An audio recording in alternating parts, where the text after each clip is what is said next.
At first glance, Gladiator appears to be a story about revenge. A betrayed Roman general loses his family, is sold into slavery, and rises through the brutal world of the arena to confront the emperor who destroyed his life. It's an epic tale of vengeance, heroism, and justice. But beneath the spectacle of roaring crowds and clashing swords, the film quietly reveals a darker truth. Gladiator is not really about revenge. It is about how power slowly rots the soul of an empire. At the beginning of the story, Rome still believes in ideals: honor, duty, and loyalty. General Maximus, portrayed by Russell Crowe, embodies those values. He is a soldier who fights not for glory, but for the stability of Rome and the vision of a republic promised by Emperor Marcus Aurelius, played by Richard Harris. But that vision dies the moment power passes into the hands of Commodus, portrayed by Joaquin Phoenix. Commodus does not inherit Rome, he consumes it. Where Marcus Aurelius believed in restoring the republic, Commodus believes only in spectacle and control. He understands something dangerous about power.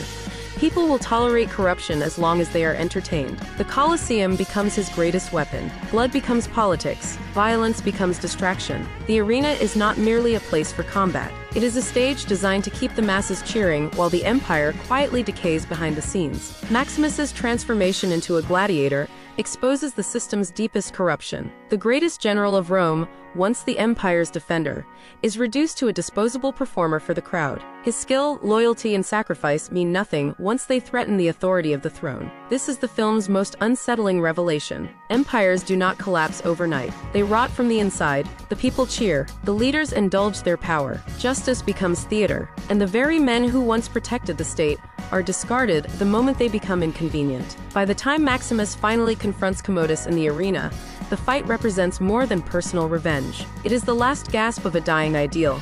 The belief that honor and virtue still matter in a world ruled by power. Maximus wins the battle, but the victory feels hollow, because the real tragedy of Gladiator is not one corrupt emperor. It is the realization that even the greatest empires can lose their soul.